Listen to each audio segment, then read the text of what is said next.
Vamos ler a carta de Paulo aos Filipenses, capítulo 3. Nós iremos ler até o capítulo 4, verso 1.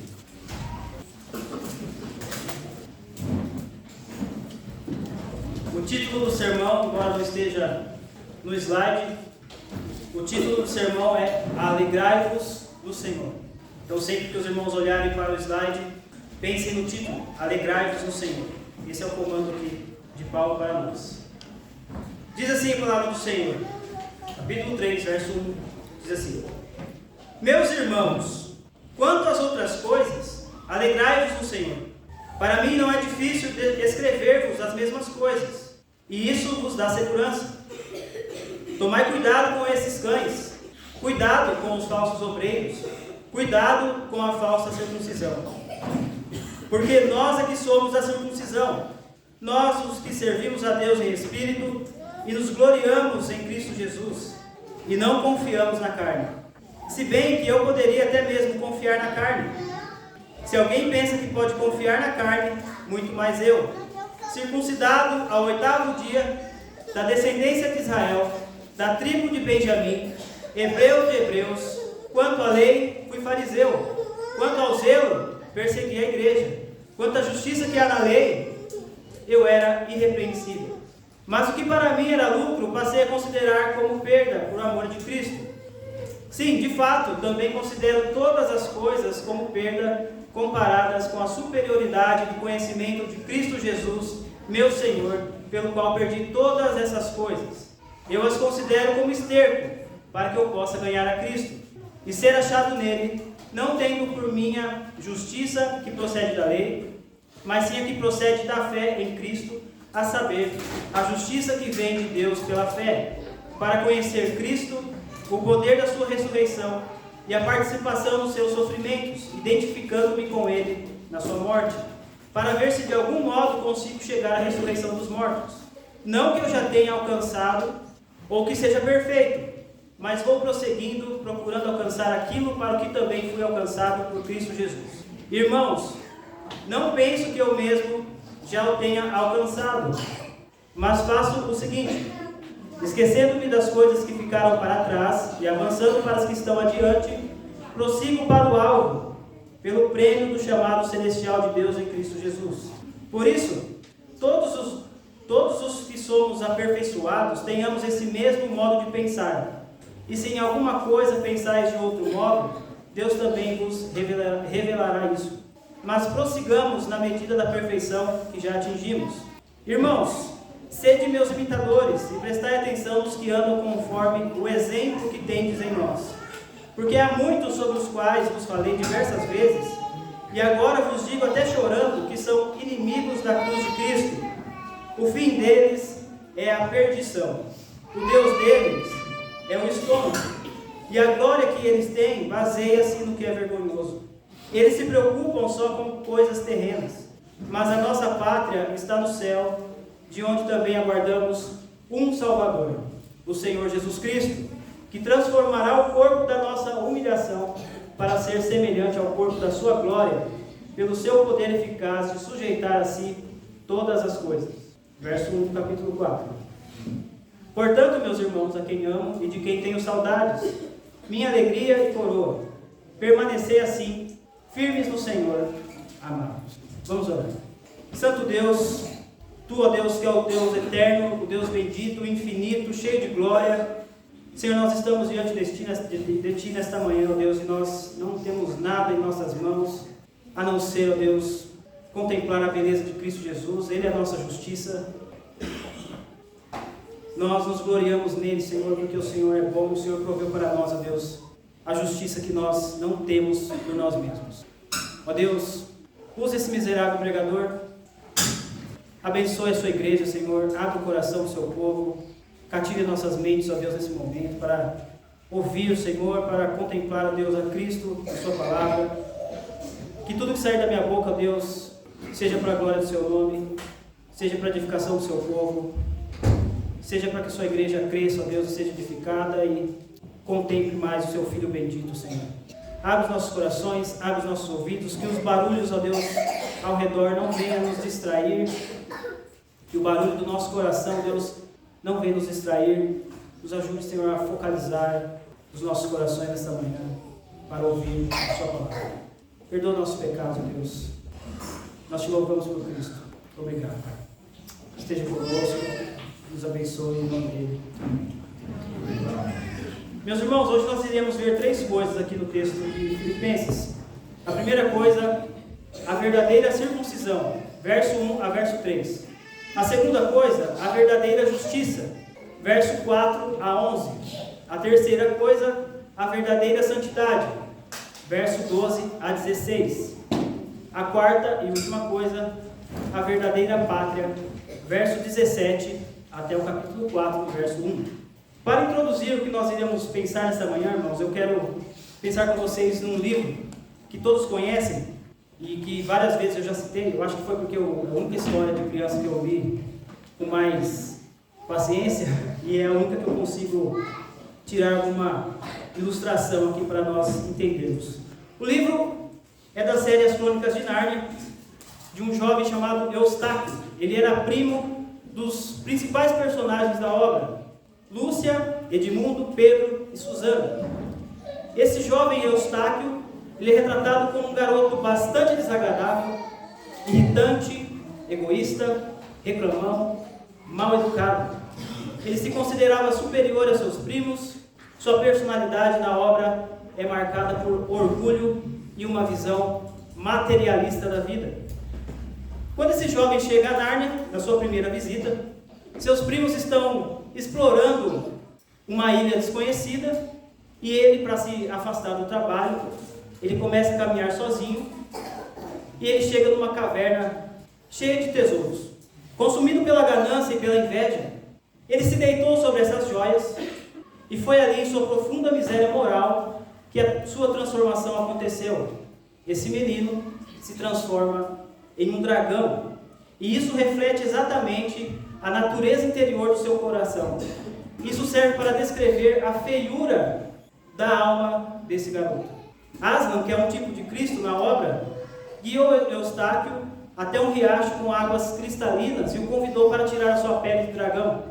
Eustáquio havia tentado sozinho tirar a sua pele, se despir daquela sua natureza, mas sem nenhum tipo de sucesso. Aslan se encontra com ele e diz para ele assim: deixe que eu tire a sua pele, deixe que eu mude a sua natureza. Então, ele deixa. E em meio a isso, Aslan tira a pele desse garoto e mais tarde na obra, quando ele vai relatar o que foi aquela experiência, ele diz que do seu primo Edmundo: eu olhei para ele, eu olhei para aquelas garras enormes e eu temi, mas quando ele enfiou as suas garras em mim, ele atingiu tão profundo, foi uma dor excruciante, mas foi tão profundo que atingiu o meu coração. Depois de ter sua pele removida, ele foi jogado na água e quando ele sai da água, ele é vestido com uma nova roupa. Essa é a descrição de todos os convertidos. Essa história serve para descrever o que aconteceu com você, se você é um cristão. Essa história serve para descrever a conversão de Paulo, por exemplo, que nós vemos lá em Atos 9. Na queda de Adão, nós perdemos todo o nosso interesse por Deus, o desfrutar real da sua presença, o interesse em conhecê-lo. Nós perdemos toda a nossa felicidade. O homem tem agora um coração corrompido, um coração depravado, um coração cheio da imundícia do pecado. Os homens, pela sua própria natureza, de forma alguma eles admitem isso. Eles não conseguem olhar para dentro de si e extrair a realidade da sua maldade e da sua pecaminosidade. Todos os homens precisam de um raio-x da alma para entender a sua verdadeira natureza e seu verdadeiro estado diante de Deus. Homens maus, pecadores, em dívida com um Deus que é totalmente justo e santo e que exige de cada um de nós perfeição. Se todos os homens olhassem minimamente para dentro de si, ainda assim eles não saberiam como ser justos diante de Deus. O homem precisa da revelação de Deus, da palavra de Deus e do agir do Espírito Santo para remover seu coração e transformar sua natureza. assim como aconteceu com Estáquio, ele precisa de circuncisão. Circuncisão é uma outra palavra para descrever o novo nascimento. Todos os homens precisam nascer de novo para entrar no reino de Deus. Vamos ler aqui verso 1 a 3.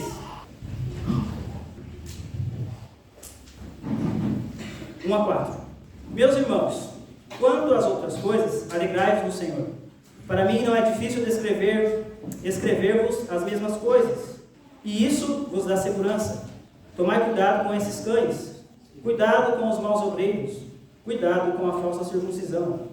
Porque nós é que somos a circuncisão, nós os que servimos a Deus em espírito e nos orgulhamos em Cristo Jesus e não confiamos na carne, se bem que eu poderia até mesmo confiar na carne.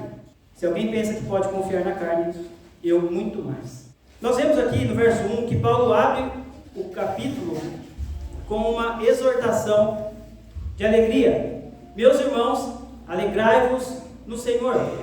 A preocupação de Paulo com esses crentes filipenses é que em meio a esse sofrimento que eles estavam passando, lembrando que Paulo escreve para eles em um momento que eles estão passando por perseguição, em um momento que Paulo também está preso em Roma. Então Paulo escreve para eles, preocupado com a alegria deles em meio ao sofrimento, para que eles possam ter estabilidade e firmeza no Senhor durante a caminhada cristã, durante esse processo de sofrimento. Quando os crentes se alegram no Senhor, eles são fortalecidos para permanecerem firmes, mesmo em meio a sacrifícios, mesmo em meio à tristeza. Paulo demonstra isso pela sua própria vida. E ele diz: alegrem-se no Senhor. Alegrar-se no Senhor é o alicerce para a estabilidade. No verso 2, Paulo vai dizer: cuidado. 3 advertências. Cuidado, cuidado, cuidado. Quando Paulo diz esses cães, ele está se referindo aos judeus, aos judaizantes, melhor dizendo, que diziam para os gentios, aqueles que não eram judeus de nascimento, que para que eles entrassem no reino de Deus, eles precisavam se circuncidar. Paulo chama esses homens de cães. E cães aqui não é um tipo, aliás, de xingamento na época de Paulo. Os cães não eram animais dóceis e animais domesticados como é nos nossos dias. Quando Paulo fala para eles que eles são cães, ele está dizendo que eles são criaturas imundas, que eles são desprezíveis, porque os cães eram sido tidos como animais desprezíveis, insolentes e miseráveis. Eles eram desprezados porque comiam qualquer tipo de coisa. Eles comiam animais mortos, cadáveres humanos e até o próprio vômito. Os inimigos de Israel, os judeus, quando eles olhavam para os gentios, eles se referiam a esses homens como cães, animais imundos, porque eles não eram purificados e eles não faziam parte do povo de Deus por meio da circuncisão. Como os judaizantes reconhecem apenas a pureza que vem de pertencer ao povo judeu, eles desprezam a verdadeira pureza que é pertencer a Cristo. Ao desprezarem a verdadeira pureza de pertencerem a Cristo, eles se colocam no lugar dos cães. Seguindo essa linha de pensamento, Paulo chama os judaizantes pelo seu favorito insulto aos gentios. Vocês é que são cães, porque vocês não são purificados e não fazem parte do povo de Deus, porque vocês não tiveram seus corações circuncidados. Paulo vai passar a chamar esses judaizantes também de maus obreiros, que também é uma advertência, que também é seguida de uma advertência. Cuidado com os maus obreiros. Aí estamos no verso 2. Cuidado com os maus obreiros. Eles são malfeitores porque o seu trabalho é converter cristãos gentios ao judaísmo, exigindo deles a circuncisão e o seguimento da lei de Moisés. Paulo está dizendo isso com ironia, para falar de boas obras. Na verdade, esses são os maus obreiros, porque eles afastam os gentios da verdade do Evangelho. Ele vai dizer a terceira característica aqui desse cuidado, essa terceira advertência: cuidado com a falsa circuncisão. Paulo passa para o ponto central de sua última advertência, dizendo: cuidado com a falsa circuncisão. Circuncisão era um sinal que era feito no homem, no órgão masculino do homem, e simbolizava que ele pertencia ao povo de Deus no Antigo Testamento. Mas isso que era feito antigamente, no Antigo Testamento, era um apontamento para aquilo que Deus iria fazer no coração do seu povo, na nova aliança, por meio de Jesus Cristo. No texto original, a palavra que ele usa aqui como circuncisão é laceração, no lugar de circuncisão. A palavra circuncisão era uma outra palavra, mas a que é usada aqui é laceração. E isso é para identificar esses falsos cristãos com os pagãos que cortavam seus próprios corpos para adorar a alguma divindade. Algumas pessoas podem pensar que Paulo está sendo grosseiro aqui ao chamar esses homens de cães, ao chamar esses homens de maus obreiros. Mas nós precisamos lembrar que quando o insulto é contra nós pessoalmente, nós precisamos tomar algum tipo de cuidado para falar com as pessoas. Mas quando o que está em jogo é o Evangelho, Paulo ele vai usar todo tipo de linguagem para falar que aquilo que eles estão ensinando é o oposto da verdade de Deus. No caso aqui, eles estão dizendo que para essas pessoas, para os gentios fazerem parte do povo de Deus, eles precisavam se circuncidar. E Paulo vai dizer: são cães. Lembre-se do que ele falou em Gálatas: aqueles que apresentam outro evangelho para vocês sejam malditos.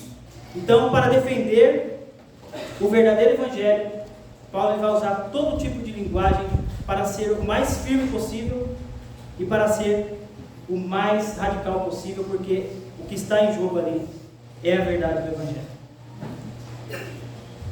O que é a falsa circuncisão? O que caracteriza a falsa circuncisão? A falsa circuncisão é confiar nas suas próprias obras, é confiar em si mesmo e não nas obras de Cristo. Verso 3. Agora Paulo vai descrever o que é a verdadeira circuncisão. Nós é que somos, porque nós é que somos a circuncisão.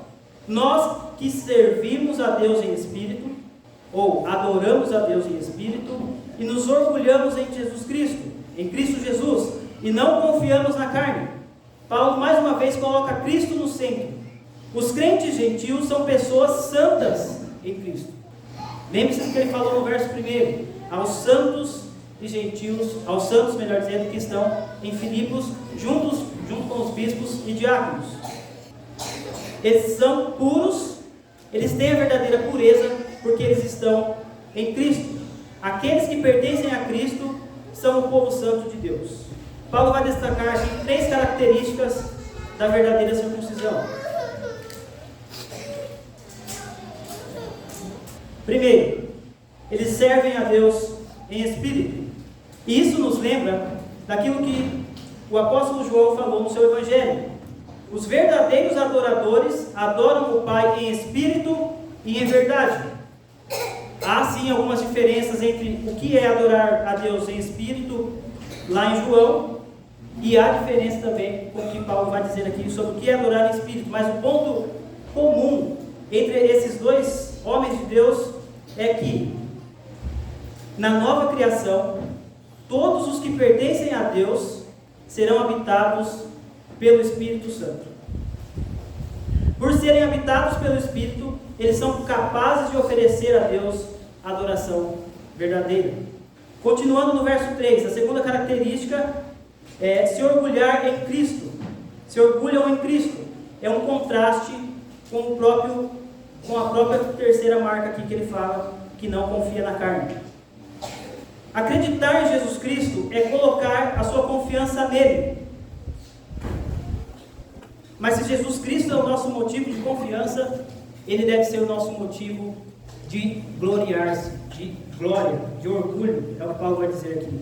Mas lembre que para Paulo, o orgulho nunca é aquilo que os homens geralmente se orgulham. Não é pelos seus esforços, é pela obra que Deus está fazendo no seu povo. É por aquilo que Deus está fazendo no seu povo. Verso 4, ele vai dizer assim: se bem que eu poderia até mesmo confiar na carne. Se alguém pensa que pode confiar na carne, muito mais eu. Paulo vai falar agora sobre a verdadeira justiça. E ele vai caminhar do verso 4 até o verso 11 para falar no que ele se gloriava, no que ele confiava para a sua salvação. Basicamente, irmãos, o que Paulo está dizendo é: esses judaizantes, esses homens que estão chegando até vocês, esses cães, esses falsos obreiros, eles estão ensinando algo para vocês que ninguém pode se gloriar diante de Deus com essas coisas. Ele vai dizer o seguinte: se alguém poderia se orgulhar diante de Deus por causa das obras, se alguém, melhor dizendo aqui, se bem que eu poderia até mesmo confiar na carne. Se alguém pensa que pode confiar na carne, muito mais eu. E aí Paulo vai começar a listar o que todo judeu se gloriava. Ele vai dizer: esses homens que estão aí ensinando essas coisas, eles pensam que pode se gloriar diante de Deus por alguma coisa, mas eu fui circuncidado ao 8º dia de vida. Eu fui descendente, ou melhor, sou da descendência de Israel, da tribo de Benjamim. Eu sou hebreu de hebreus. Quanto à lei, fariseu. Quanto ao zelo, persegui a igreja. Quanto à justiça que há na lei, irrepreensível. Esses homens acham que pode se gloriar? Esses homens acham que tem justiça diante de Deus? Olha para o meu histórico. Aquela lei, ou melhor, aquela aliança que foi feita com Abraão, da criança ser circuncidada ao 8º dia de vida, eu fui circuncidado ao 8º dia de vida. Os homens não sabiam, depois que eles foram trazidos do exílio, muitos deles não sabiam da sua descendência, de qual tribo pertenciam. Paulo fala: eu era da tribo de Benjamim, eu sou da tribo de Benjamim, eu sou verdadeiro sangue, hebreu de hebreus, quanto à lei, fariseu, quanto ao zelo, persegui a igreja, quanto à justiça que há na lei, irrepreensível. Paulo vai dizer que esses homens, nenhum deles pode se orgulhar de nada diante de Deus. No verso 4, ele começa a falar sobre uma falsa justiça, que é a confiança na carne, na qual os judaizantes se apoiavam. Ele está sendo irônico aqui. Ele está dizendo: é para se apoiar na carne? Vamos lá então. É para se apoiar na carne? Vocês acham que pode se apresentar diante de Deus com as suas credenciais? Vocês acham que pode se apresentar diante de Deus e ser aceitos por causa daquilo que vocês estão fazendo? Olha para aqui, olha para minhas credenciais. Ao 8º dia de vida fui circuncidado, da descendência de Israel, da tribo de Benjamim, verdadeiro hebreu, quanto à lei, fariseu. Ponto é que ninguém pode se vangloriar diante de Deus. Ninguém pode se apresentar diante de Deus com as suas credenciais. Versos 7 e 8. Mas o que para mim era lucro, passei a considerar perda por amor de Cristo. Sim, de fato também considero todas as coisas como perda, comparadas com a superioridade do conhecimento de Cristo Jesus, meu Senhor, pelo qual perdi todas as coisas. Eu as considero como esterco para que possa ganhar a Cristo. Paulo agora vai trabalhar com uma série de contrastes entre o verso 7 e o 8. Ele vai dizer no verso 7: aquilo que era lucro, agora considero como perda por amor de Cristo. Verso 8: aquilo que era, considero tudo como perda, comparado com a superioridade do conhecimento de Cristo, tudo lixo, refúgio. A melhor palavra que é usada aqui é esterco, para que ele possa ganhar a Cristo. Verso 9: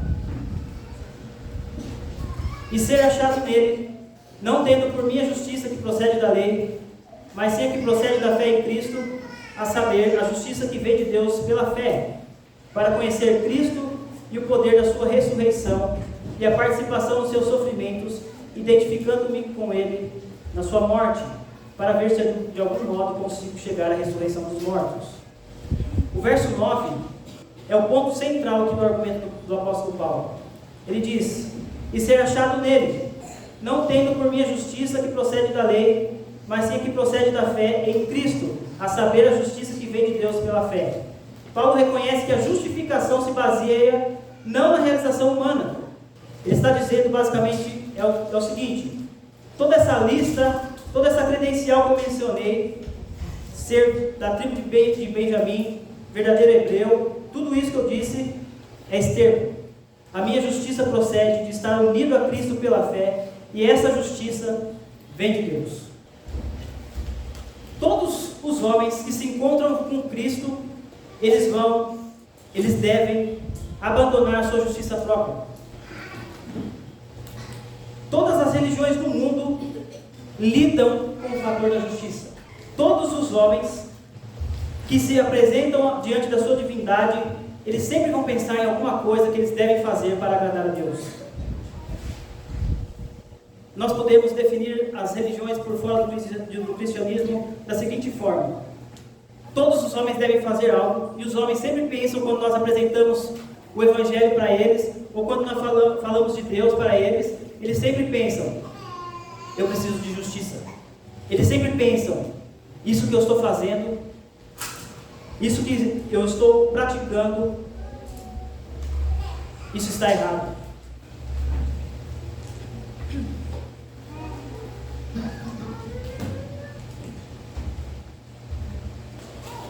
Queridos, eu confesso para vocês que eu estou bem nervoso hoje.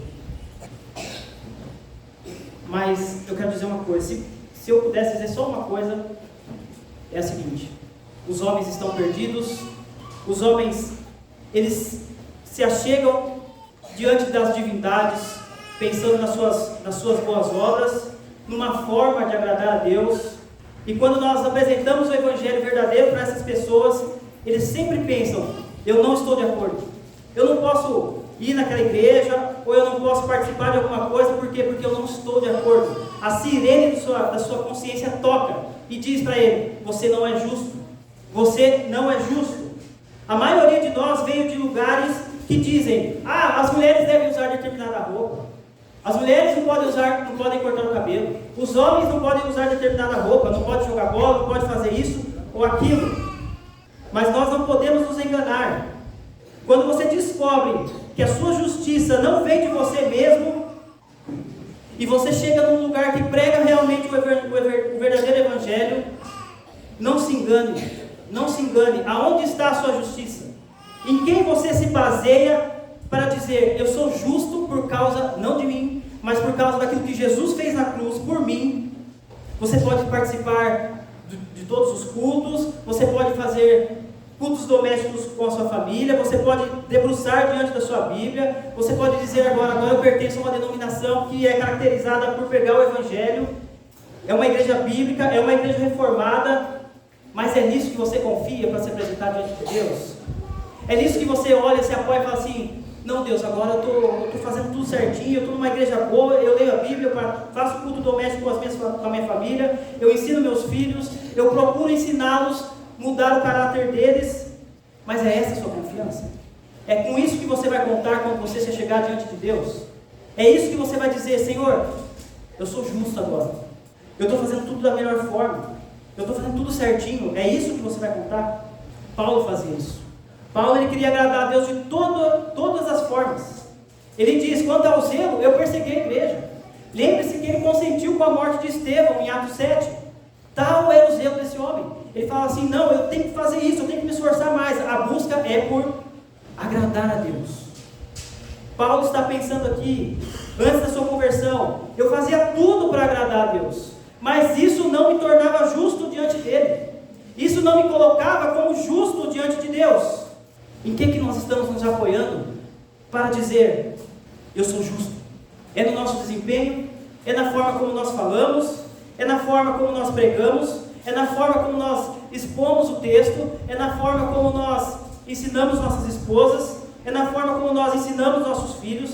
É na forma como nós nos disciplinamos? Acordamos mais cedo às vezes? É essa a sua justiça? É nisso que você está apoiado? Se é nisso, você está em perigo. Todas essas coisas, elas são praticadas, mas porque o seu coração já foi transformado. Todas essas coisas são praticadas, mas porque você teve um encontro com Cristo e o seu coração foi circuncidado, o seu coração foi ferido, o seu coração foi transformado, foi tirado o coração de pedra, o Espírito, por meio da palavra, se encontrou com você, tirou o coração de carne, de pedra, melhor dizendo, e colocou um coração de carne para você viver, para você amar a Deus. Então você pratica essas coisas como um ato de gratidão, de amor, e não de justiça. Pergunte-se, as religiões lidam com isso. Os homens pensam, como eu posso me chegar diante da divindade? Como eu posso ser aceito por aquilo que eu estou fazendo? Como eu posso não ser jogado fora? Não ser lançado fora? Em que você está apoiando? Quem é a sua justiça? Quem é a sua justiça? A única justiça que pode te colocar diante de Deus e ser aceito, e Deus olhar para você e dizer, é justo, eu te aceito, é por causa da justiça de Cristo. Se nós estivermos colocando a nossa justiça naquilo que nós estamos realizando, nos nossos esforços, lembre-se, a santificação, ou melhor, a graça, ela não se opõe ao esforço, ela se opõe ao mérito, ela se opõe a dizer, eu estou realizando todas essas coisas e eu estou sendo salvo por causa disso. Não, não. Isso é o resultado de que você foi aceito por Deus, de que você foi transformado por Deus, de que você foi declarado justo por Deus, porque você creu na obra de Cristo. Cristo realizou essa obra. Cristo morreu, Cristo ressuscitou, Cristo viveu uma vida perfeita para te colocar diante do Pai justo, sem pecado. Se você creu em Cristo, Deus veio por você com a justiça de Cristo. Se nós estivermos nos apoiando em qualquer coisa, a não ser nessa obra, nós de fato não estamos confiando naquilo que nós devemos confiar, que é a obra do Senhor, que é a justiça de Cristo. Como isso muda, por exemplo, o seu lidar com o pecado? Você peca, todos nós pecamos, mas se você é declarado justo diante de Deus, se você creu na obra de Cristo, a forma como você lida com o seu pecado, ela é mudada, ela é transformada. Você peca e você recorre a Deus, não tentando por alguma coisa das suas mãos, tentando falar, Deus, eu pequei lá atrás, mas agora eu já me arrumei, está tudo certinho de novo. Não, se você creu em Cristo, se é a justiça de Cristo que está imputada sobre você, você deve recorrer à justiça de Cristo quando você pecar também. Você vai descansar na justiça de Cristo. Eu pequei, mas, Senhor, olha para o teu filho, olha para a justiça dele, olha para aquilo que ele fez por mim e descanse nisso. Em meio ao pecado, quando você pecar, melhor dizendo, quando você pecar, se você creu em Cristo, se você teve o seu coração circuncidado, se você teve o seu coração transformado, lembre-se da obra de Cristo. Lembre-se daquilo que Jesus fez, porque é por causa da obra dele que você é justo. Não é por causa daquilo que você está fazendo. Abandone a sua justiça. Abandone a sua justiça e creia só naquilo que Jesus fez. O que Cristo fez é suficiente. O que Cristo fez é o que Deus aceita. O que Cristo fez te coloca limpo, justo, reto diante de Deus. Mais nada. Se você não é um cristão, se você veio aqui pela primeira vez e você nunca ouviu o Evangelho, saiba, o Evangelho é: eu sou o mais imundo dos seres, mas por causa da obra perfeita de Cristo, a sua justiça é imputada a mim e eu sou colocado diante de Deus justo. E é isso que Deus aceita, é isso que Deus conta para a minha justificação, para a minha justiça, nada mais, nada mais, nada mais. Paulo, quando ele vai descrever, ou melhor, Lucas, quando vai descrever a conversão de Paulo, em Atos 9, ele vai dizer, ele se encontrou, ele teve um encontro com Cristo, Cristo apareceu para ele, a luz apareceu para ele, ele cai de joelhos, ele fica cego, depois ele encontra com um homem lá que ora por ele, as escamas dos seus olhos caem, e então Paulo ele vai dizer, parafraseando, melhor dizendo, Eu me gloriava em todas essas coisas. Eu confiava nas coisas que eu fazia. Eu confiava que eu era descendente de Israel, da tribo de Benjamim. Fui circuncidado ao 8º dia de vida. Essa era a minha confiança. Essa era a minha justiça. Mas quando eu me encontrei com Jesus, no caminho para Damasco, meu coração foi circuncidado. O meu coração ele foi transformado. Eu vi que tudo aquilo que eu fazia me colocava mais imundo diante de Deus. Se a sua justiça é aquilo que você confia, todas as coisas que você faz para tentar apaziguar a ira de Deus sobre você, te coloca ainda mais debaixo da ira de Deus. São trapos imundos diante do Senhor. Ele não aceita as suas obras. E o escândalo para as religiões é: você vai confiar em outro? Você não está fazendo nada? Você está confiando na obra de Cristo? Só isso? E a resposta é: eu estou limpo, eu sou justo por causa de Cristo. Eu fui lavado pelo sangue de Cristo, não a minha justiça. Porque quanto mais eu tentava me limpar, quanto mais eu tentava me justificar diante de Deus, ser aceito por Deus, mais sujo eu estava, mais sujo eu permanecia, mais sujo eu ficava. E essa é a realidade sobre você se você confia na sua própria justiça.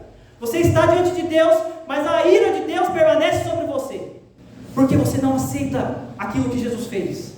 Você não olha e não contempla como Paulo e diz: eu sou aceito por causa da justiça de outro, eu fui salvo por causa da justiça de Cristo. É isso que está me colocando diante de Deus, limpo, purificado, totalmente com o coração transformado.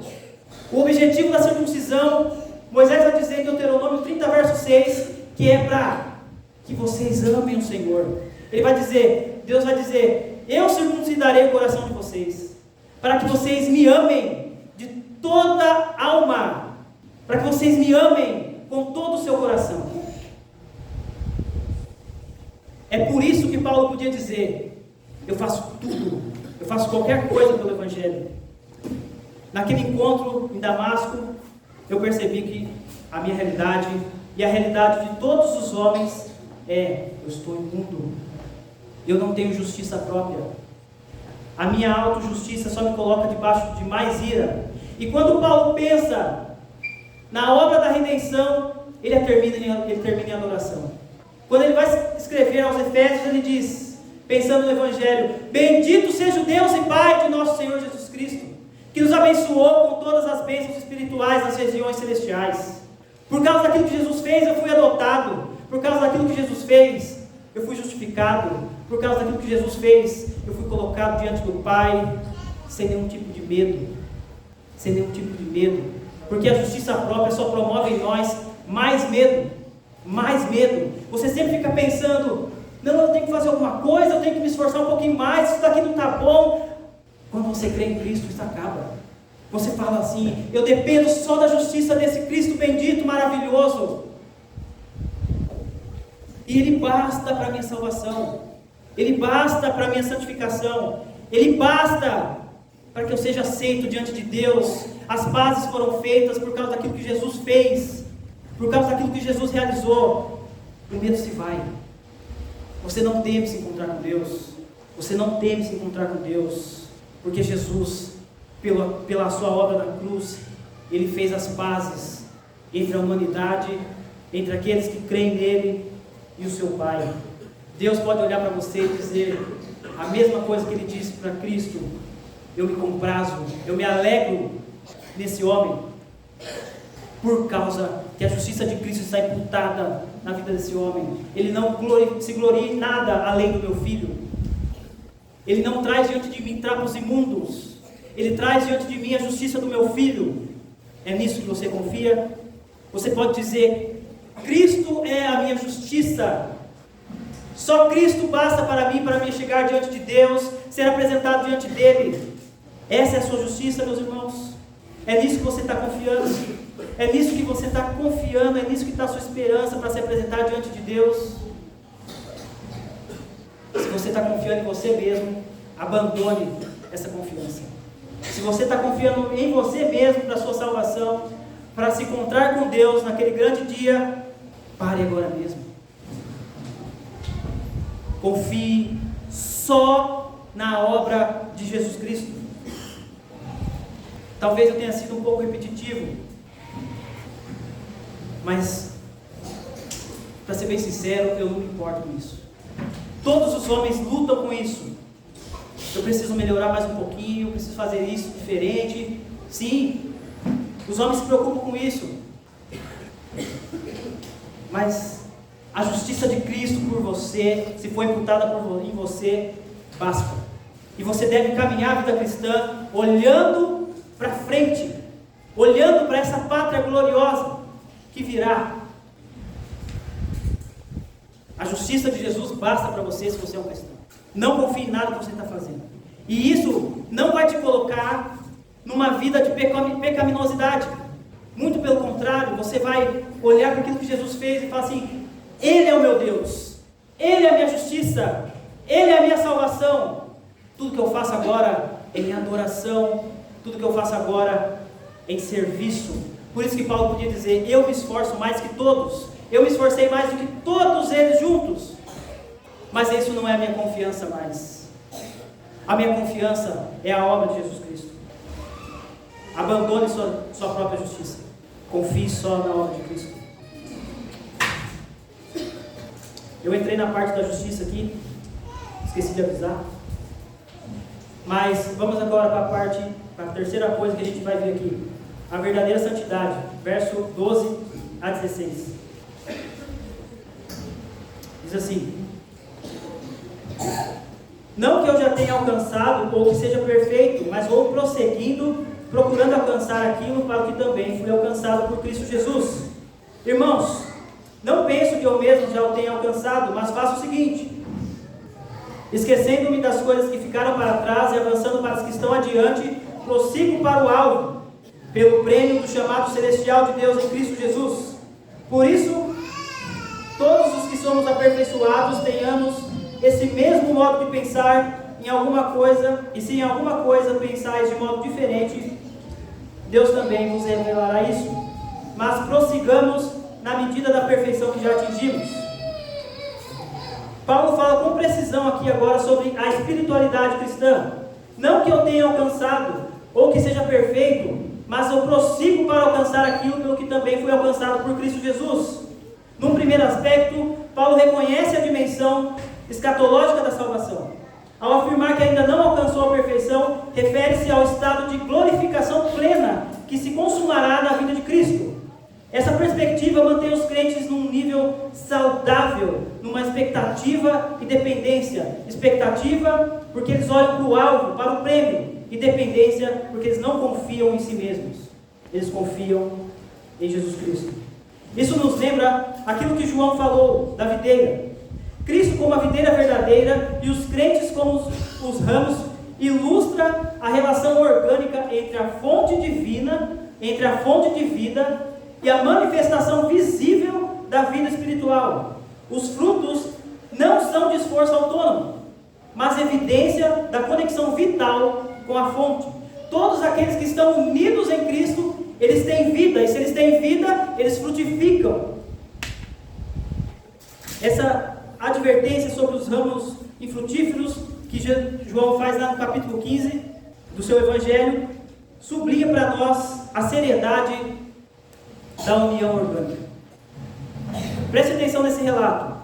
No século III, uma jovem cristã chamada Perpétua, mãe de uma criança pequena, uma jovem bem educada, uma jovem nobre, ela foi presa por ser cristã. Seu pai, quando viu que ela não iria mudar de opinião, porque ele vivia insistindo para que ela abandonasse a fé, para que ela renunciasse à fé, para ela não ser morta, ele faz um pedido para ela: abandone a fé, minha filha, seu filho vai ficar sozinho. E ela, na prisão, ela olha para um vaso e ela pergunta assim: pai, está vendo esse vaso? Ele pode ser transformado, ou melhor, chamado de outra coisa? O pai respondeu: não, minha filha. Ela disse para o seu pai: pois bem, eu também não posso ser chamado de outra coisa, eu sou cristã. O diálogo com o pai, onde ela compara a sua identidade com Cristo, a sua natureza essencial do vaso, revela uma compreensão profunda da transformação operada pela graça em seu coração. Seu martírio, porque depois ela morre, não foi um ato de heroísmo autossuficiente, mas a manifestação de uma natureza transformada, de uma natureza regenerada, de uma natureza que mostrou que ela pertencia a Cristo. A verdadeira espiritualidade cristã mantém a soberania de Deus na obra da graça e a seriedade da responsabilidade dos homens em viver essa vida. Se os homens estão em Cristo, na videira verdadeira, eles irão frutificar. Eles não podem ser chamados de outra coisa. É antinatural um cristão não dar fruto. Jesus disse: a árvore é conhecida pelos frutos que dá. Ele diz: uma figueira não pode dar outro fruto. É impossível que um determinado pé de árvore, uma macieira, por exemplo, dê outro tipo de fruto, outro tipo de fruto. Isso é antinatural. Da mesma forma, todos aqueles que estão inseridos, que estão nessa videira verdadeira, é impossível eles não frutificarem. É impossível eles não demonstrarem em quem eles estão inseridos. Essa jovem perpétua, mesmo diante da morte, não podia negar sua verdadeira natureza, que dizia: eu sou de Cristo, eu pertenço a Jesus Cristo. A forma como eu vou glorificar a Ele exige martírio. Eu não posso ser chamada de outra coisa, meu Pai. Eu não posso abandonar, assim como esse vaso, ele é um vaso e não pode ser chamado de outra coisa, da mesma maneira eu não posso ser chamado de outra coisa a não ser cristã. Essa vida caracterizava que ela pertencia a Cristo. A forma como você vive diz o mesmo. A maneira como você se apresenta na sociedade, no trabalho, na sua família, diz o mesmo. Eu não estou sendo contraditório, meus irmãos. Se você creu, se o seu coração foi genuinamente transformado, se você recebeu a justiça de Cristo sobre você, você vai frutificar. É antinatural isso não acontecer. A forma como nós vivemos diz o mesmo: eu pertenço a Cristo.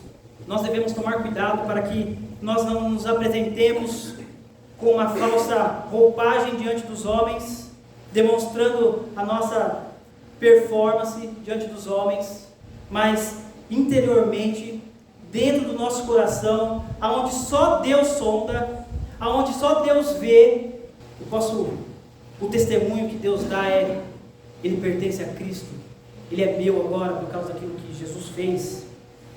É isso que é dito a nosso respeito, é testemunhado a nosso respeito. Ele não é outra coisa a não ser um cristão.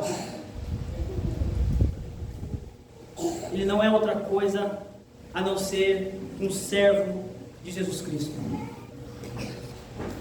Eu falei que o título é Alegrai-vos no Senhor, e embora possa parecer o oposto disso, tudo isso, ao contemplar as coisas que Jesus fez, irá produzir em nós alegria verdadeira. Todas as coisas que Jesus fez, esse reconhecimento do nosso estado, antes de que fôssemos realmente salvos por Deus por meio da sua graça, pelo operar do Espírito em nossos corações, essas coisas, essas verdades, essa realidade, ela irá inundar a nossa alma de alegria. Paulo estava preso em Roma, com um homem acorrentado a si mesmo, e eles trocavam os seus turnos, e Paulo fala para eles, irmãos, para os filipenses: alegrem-se no Senhor. Paulo estava preocupado com o avanço do reino de Deus, então ele via esses homens amarrados a ele, e ele prega o Evangelho. Os homens olham para nós, nós aproveitamos todas essas oportunidades para pregar o Evangelho de Deus. Nós queremos aquilo que Paulo queria: avance o reino de Deus. Eu quero que o reino de Deus vá avante. Então eu prego para eles, eu prego para esses soldados. Eles estão em pior condição do que eu. Lembre-se quando Paulo está diante de Félix, se eu não me engano é Félix, e ele fala assim: parece que você quer que eu me converta, Paulo. Ele fala assim: ah, Félix, com exceção das correntes, eu queria que você estivesse na mesma condição que eu. Com exceção dessas correntes aqui que me prendem, Você ainda, Félix, não experimentou. Você que está aprisionado. Você que está acorrentado no seu pecado. Você que está debaixo do jugo do diabo. Você que está debaixo do jugo do diabo, caminhando para a morte eterna, Félix. Com exceção dessas correntes em meus braços, eu queria que você fosse como eu. Eu queria que você tivesse experimentado aquilo que eu experimentei lá em Damasco, quando o Cristo ressurreto apareceu para mim, a sua luz brilhou sobre mim, eu caí de joelhos diante dele, eu fiquei cego por 3 dias, mas depois as escamas caíram dos meus olhos, e eu contemplei a beleza de Cristo, eu contemplei, ó Félix, aquilo que é a revelação de Deus, é o plano eterno de Deus, que Ele revelou no Evangelho, para que todos aqueles que creem sejam salvos, Félix. Ah, Félix, você não viu isso. Você está em pior condição que eu. Ah, irmãos, particularmente, eu estou muito alegre. Eu sei da minha incapacidade, eu sei o quão problemático eu sou para falar em público. Mas isso não me impede, porque eu estou alegre diante desse Cristo, irmãos. Glória a Deus. Quem dera, irmãos, nós pudéssemos, através da palavra do Senhor, nós contemplarmos esse Cristo e nos colocarmos diante do Senhor em verdadeira adoração. Eu sei que essa linguagem pode parecer estranha para nós algumas vezes, mas se você teve um encontro com esse Cristo bendito no caminho de Damasco, é óbvio que é uma forma de dizer, mas se você se encontrou com Jesus, a sua vida foi mudada, o seu coração foi regenerado, você foi circuncidado. Se você se encontrou com Jesus, irmão, a sua vida mudou. Se você teve um encontro real com Cristo, Ele te declarou justo diante de Deus, você não mais tem medo desse Deus. Você agora ama o Senhor, você agora faz tudo por causa desse Deus bendito, do plano eterno de Deus, da revelação que estava oculto durante épocas e gerações, mas foi revelado no Evangelho.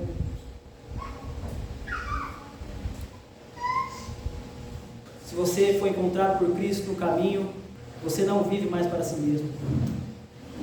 Tudo aquilo que você realiza agora é por causa que você ama esse Deus, desfruta da plenitude da sua beleza, na pessoa bendita de Cristo, o seu medo se foi.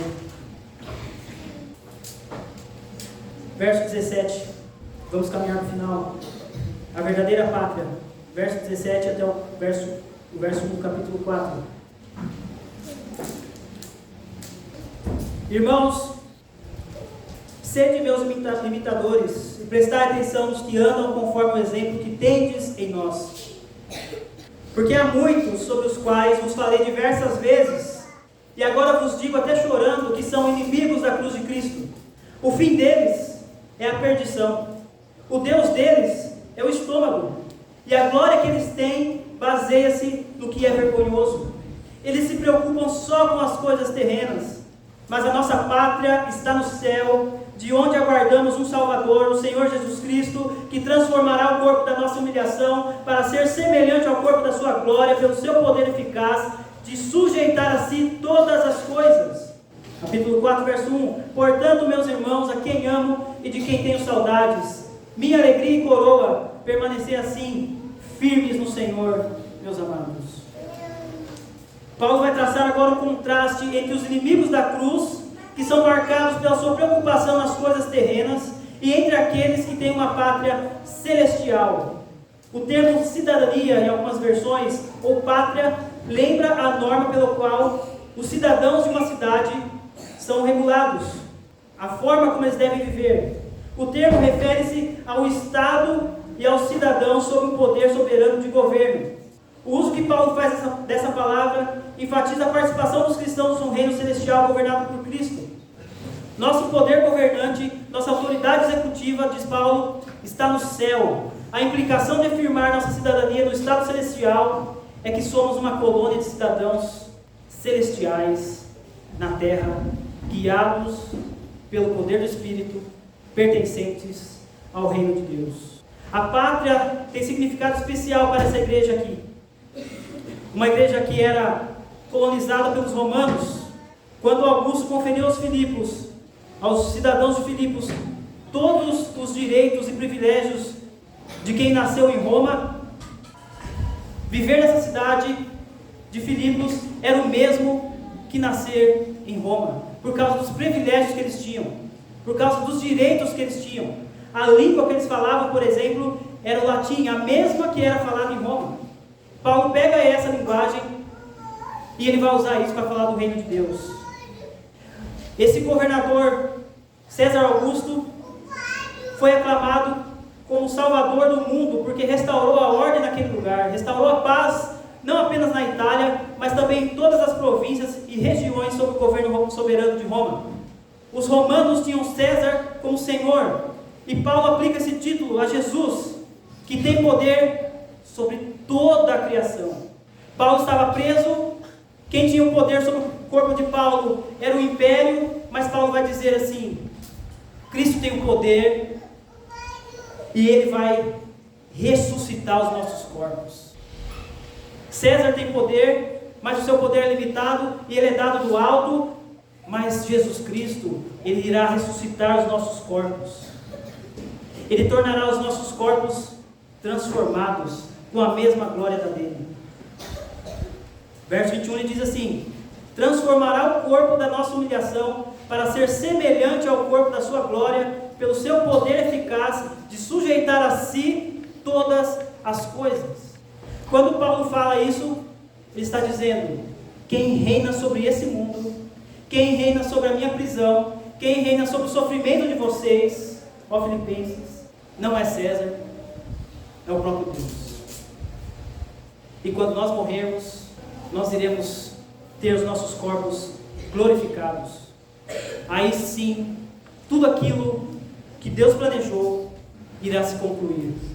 Iremos habitar num lugar sem pecado, sem choro, sem morte, em verdadeira adoração, em verdadeira comunhão com esse Deus, com esse Cristo ressurreto. E ele vai terminar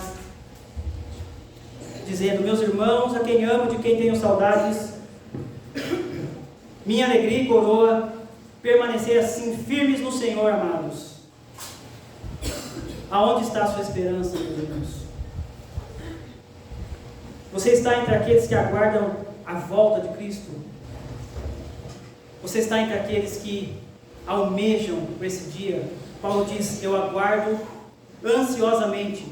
Na versão 21 não está ansiosamente, mas a palavra no texto original, segundo os estudiosos, é que essa palavra denota essa expectativa para esse dia que virá.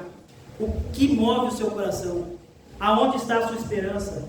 Você almeja por esse dia que Cristo virá? Você almeja que esse mundo seja restaurado?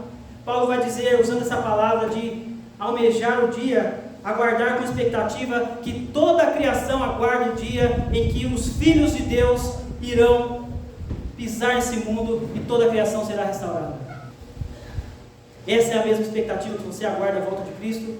Essa é a mesma expectativa que você olha para o futuro? Você não sabe o que virá amanhã, mas uma coisa é certa: Cristo virá, a minha salvação vem dele, a minha esperança está depositada só nele, e então eu posso viver nesse mundo para glorificar o seu nome, mesmo em meio a perdas, mesmo em meio a prisões, como Paulo, mesmo em meio a sofrimentos, em meio a doenças.